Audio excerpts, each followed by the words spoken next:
يا نبي سلام عليك يا رسول سلام عليك يا حبيب سلام عليك صلوات الله عليك.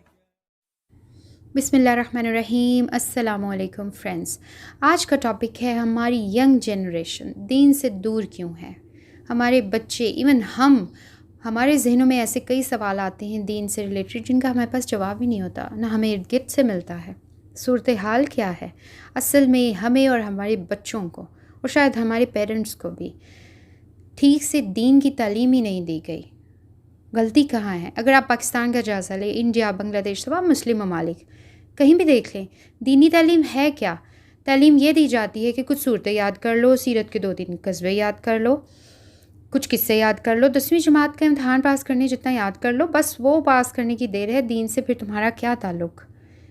मौलवी साहब को घर पर बुलवा कर 2-3 दफ़ा बच्चे को ज़बरदस्ती कुरान ख़त्म करा दिया जाता है। अब आप ग्रेजुएट हो गए, अब इस कुरान से दोबारा कोई वास्ता नहीं, जनाजे के टाइम काम आएगा। इससे बढ़कर एक और मसला है, हम दीन बाहर, ये तो घर का मसला है ना। जब हम दीन बाहर ढूंढने जाते हैं तो जो लोग दीन के नाम पे बात करते हैं वो लोग ऐसी उल्टी सीधी बातें करते हैं कि पढ़ा लिखा उनको सुनकर कहेगा ये तो कोई पागल है। यानी कोई लॉजिक नहीं, बगैर लॉजिक के किस्से कहानियाँ ऐसे ऐसे सुनाते हैं कि लोग दूर भागते हैं उनकी बातें सुन के। हमारी सोसाइटी का जो पढ़ा लिखा तबका है उनके जहन में ये बात बैठ गई है कि जो लोग दीन की बात करते हैं वो अक्ल की बात नहीं करते, और काफ़ी हद तक उनकी ये तनकीद सही है।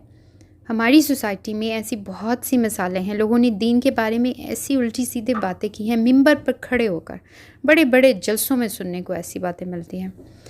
टीवी पे कुछ प्रोग्राम्स चल रहे होते हैं अक्सर ही, जिसमें सो कॉल्ड उल्मा सीधे उल्टे जवाब दे रहे होते हैं।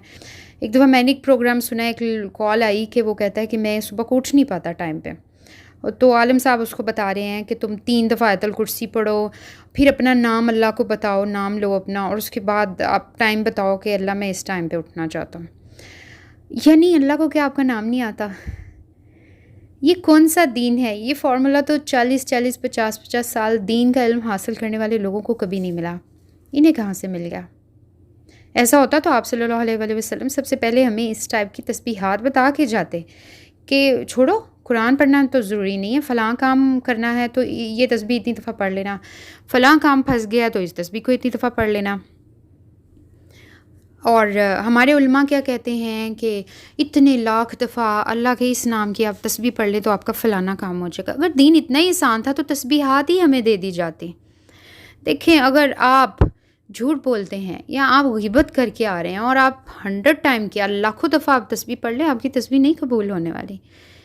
एक शख्स है वो हराम कमाता है, जितनी दफ़ा मर्ज़ी अल्लाह का नाम ले, बरकत नहीं आने वाली। आपने अंदर से ख़ुद को सही करना है। अल्लाह का कहता है अल्हमहा फजूरहा व तक़वाहा, मैंने अच्छाई बुराई को तुम्हारे अंदर रख दिया है। कद अफ़लहा मन ज़क्काहा, अब जिसने फ़लाह अपने आप को ठीक कर लिया ना, वो फ़लाह पा गया। वक़द ख़ाबा मन दस्साहा, और जिसने अपने नफ्स की पैरवी की, उसने तो असल में ख़ुद को खाक में मिला लिया। टेस्ट यहाँ है आपके दिल में, आपको जज किया जाएगा कि आप अपनी बुराइयों को ठीक करते हैं और अच्छाइयों को प्रमोट करते हैं। जब आप खुद से अच्छे इंसान बनने की कोशिश करेंगे तो फिर आपकी ज़ुबान में भी असर होगा, आपकी तस्बीहात भी सुनी जाएंगी। अमेरिका से आपका कोई कज़न आ जाए और वो दीनदार हो, नमाज़ पढ़ता हो, तो आप हमारे हैरत के परेशान हो जाए, यार तुम भी नमाज़ पढ़ते हो। बाकी आपके फ्रेंड्स कहीं रेस्टोरेंट में गए हैं, सब लोग खाना खा रहे हैं और एक उठता है नमाज़ पढ़ने चला जाता है, बाकी सब मजाक उड़ाना शुरू कर देते, ये देखो मौलवी साहब आ गया। अब नमाज हमारी सोसाइटी में मजाक बन चुकी है। अंदाज़ा करें कितना ज़वाल है इस मुसलमान उम्मत का। इस्लामी इबादत तो बहुत चल रही हैं, लेकिन ज़िंदगी में नहीं वो आया सब कुछ, उसको ज़िंदगी में लाने की ज़रूरत है। आपका बच्चा जब ये देखता है कि मेरे बाप की पूरी दाढ़ी है और वो नमाज़ें भी पूरी पढ़ता है, तहज्जुद गुजार है, लेकिन कारोबार में हेरा फेरी करता है, और मेरी माँ बाया भी पहनती है लेकिन लोगों की ग़ीबत नहीं छोड़ती, नमाज़ें पूरी पढ़ती है, तो बच्चे ने क्या सीखा कि नमाज से कोई फ़र्क नहीं पड़ता पर्सनैलिटी में। वो ये सीख लेता है कि ये खाम खा की इजाफ़ी चीज़ है, प्रैक्टिस है जो मेरे वालिदैन कर रहे हैं, इससे तो फ़र्क नहीं आता, तो मैं क्यों करूँ। अगर आप अपने बच्चे में तब्दीली लाना चाहते हैं तो आप खुद अपने अंदर तब्दीली पैदा करें। آپ نماز پڑھیں، آپ برے کام چھوڑیں تو آپ کا بچہ آٹومیٹیکلی سب کچھ چھوڑے گا. آپ نے ان کا رول ماڈل بننا ہے. ہمارے بچوں کو اسی لیے تو اپنے سوالوں کے جواب نہیں ملتے، کیونکہ ہم نے ان کو ایک فیک نقلی معاشرہ دیا ہے. جب بچہ یہ دیکھتا ہے کہ میرے پیرنٹس جو کہتے ہیں اس پہ عمل نہیں کرتے تو وہ دین سے دور ہو جاتا ہے. اسے لگتا ہے بس یہ خالی خلی عبادات ہیں، ان کا کوئی اثر نہیں. اثر ہوتا تو میرے والدین پہ سب سے پہلے ہوتا. تو آپ خود کو بدلیں، آپ کے بچے آٹومیٹیکلی بدل جائیں گے. اس میں صرف ان لوگوں کی طرف کبھی انگلی نہ اٹھائیں جو نماز نہیں پڑھتے یا جن کا دین کے بارے میں نالج کم ہے. غور کرنے کی بات یہ ہے کہ وہ یہاں اس سٹیج تک پہنچے کیسے. یہ کون سی تعلیم کی کمی تھی؟ جن لوگوں نے دین سکھانا تھا انہوں نے کہاں الٹی سیدھی باتیں کرنا شروع کر دیں. 1000 دفعہ اللہ کا آپ نام پڑھ لیں، 2000 دفعہ پڑھ لیں، اس سے کوئی فائدہ نہیں. آپ الحمدللہ کی جتنی مرضی تسبیح کر لیں، لوگوں کے سامنے اگر آپ ناشکر بنے رہتے ہیں تو آپ کی تسبیح بیکار ہے. آپ نے دل سے اللہ کو اکبر مانا ہی نہیں تو جتنی مرضی اللہ اکبر کی تسبیحات کر لیں کوئی فائدہ نہیں ہے. یہ سب شارٹ کٹس ہیں، دین میں کوئی شارٹ کٹ نہیں. جو اس دین کی اساس چیزیں ہیں بنیادی، انہیں ہم نے چھوڑ دیا ہے. جو الٹی سیدھی باتیں ان پر سارا زور ہے. میں آج یہی بتانا چاہتی ہوں کہ دین کی جو اساس ہے اسے مت بھولیں. جو ادھر ادھر کی باتیں ہیں انہیں ادھر ہی رہنے دیں. جو سائیڈ ایشوز ہیں ان کو سائیڈ ایشوز ہی رہنے دیں. قرآن کی طرف جب ہماری امت واپس آئے گی، اسے دل سے پڑھے گی، عقل سے سمجھے گی، تو ہمارے اقدار، اخلاقیات سب واپس آ جائیں گے.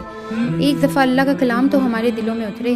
اللہ ہمارے دل و دماغ کو اس کلام کے ذریعے روشن کرے. ہم صرف لفظی مسلمان نہ ہوں، عملی مسلمان ہوں. تو جب ہم عملی مسلمان ہوں گے تو ہمارے بچے بدلیں گے. ان کو ان کے سوالوں کے جواب ملیں گے، ان کی فرسٹریشن دور ہوگی، ان کا دین سے تعلق بھی مضبوط ہوگا اور ہم سے زیادہ اسٹرانگ مسلم بنیں گے انشاءاللہ.